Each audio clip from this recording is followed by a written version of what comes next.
안녕하세요. 시험 중간고사 모두 완료해 주셔서 너무 수고하셨고요.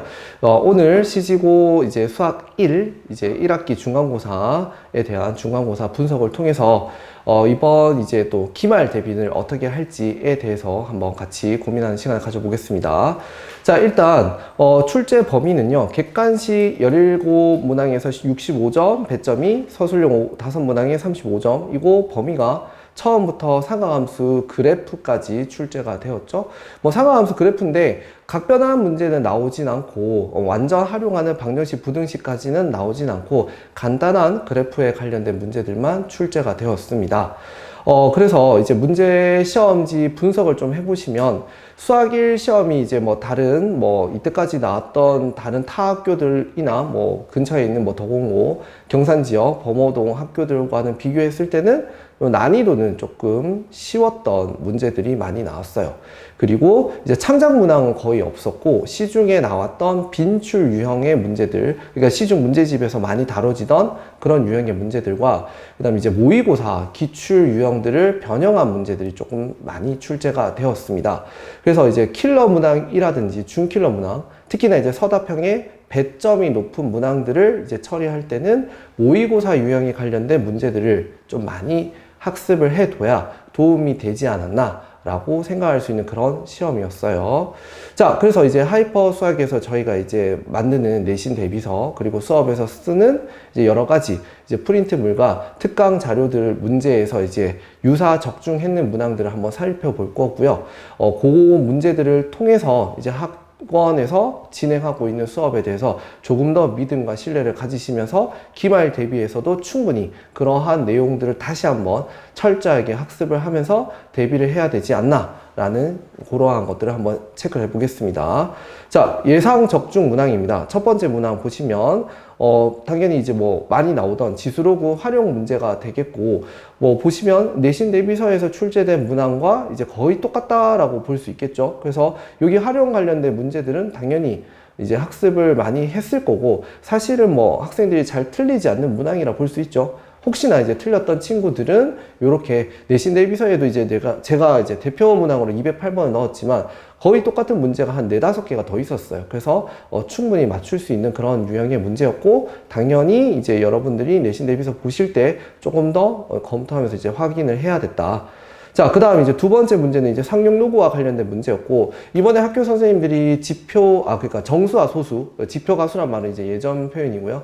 정수와 소수 관련해서 이제 그런 문제들을 출제를 거의 안 하시겠다. 뭐 예를 들어서 이제 상용 로그가 가지고 있는 성질 중에 정수 부분이 가지고 있는 뭐 성질이 어떤 것이고 소수 부분이 가지고 있는 어떤 성질들에 대해서는 언급을 하지 않겠다라고 얘기를 했는데, 뭐 당연히 이제 이런 소수 조건을 관련된 두 상용 로그에서의 소수 부분이 같을 때 또는 소수 부분의 합이 1이 된다 등에 관련된 문제들은 이제 빈출 유형이잖아요. 그래서 그 문제들은 당연히 학습을 했어야 됐던 부분이고, 저희 내신 대비서에서도 비슷한 관련된 문제가 한 5문제 있었어요. 그 중에 이제 대표적으로 비슷한 265번을 이제 저희가 골랐고, 그 문제를 풀었다면 당연히 풀 수 있는 그런 시험지 문제였습니다.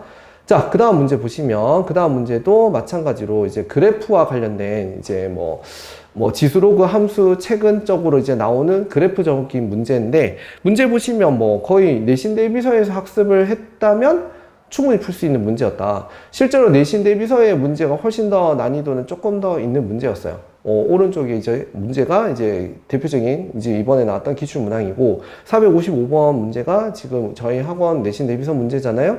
보시면 조금 더 까다로운 유형이었고, 문제가 가지고 있는 특징은 똑같아요. 알겠죠? 어떤 주어진 범위 안에서 이제 직선을 그리시고, 물론 이제 학교 시험 문제는 절대값 함수로 나왔지만 어쨌거나 그 범위 안에서 구분을 하면 직선이 되고, 그 내용에서 이제 주기 반복을 통해서 로그 함수하고의 이제 교점이 어떻게 되는지에 관련된 그런 유형의 문제였다. 그래서 내신 대비서를 학습을 했다면 당연히 맞출 수 있는 학교 시험 문항이었어요.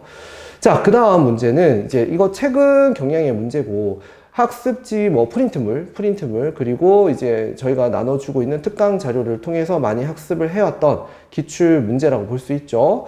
상하함수 그래프에서 이제 어떤 y는 뭐 k 또는 y는 뭐 3 뭐 등등 어떤 만나게 되는 교점과 이제 만들어지는 삼각형의 넓이를 통해 어떤 정해지지 않은 개수를 찾고 그걸 통해서 이제 관련된 나머지 문항들을 이제 풀어나가는 그런 문제였어요. 그래서 뭐 당연히 기출 문항을 학습을 했다면 최근에 나왔던 모의고사라든지 학원에서 이제 정해주는 그런 기출 문항들을 좀 학습을 했다면 당연히 맞출 수 있는 문제였습니다. 그래서 이번 기말 문제 이제 시험을 대비를 할 때도 당연히 최근에 나왔던 중요 문항의 교육청 모의고사 또는 평가원 수능에서 다루었던 문제들을 한 번씩은 풀고 검토를 해야 되지 않나 라는 생각을 가져볼 수 있습니다.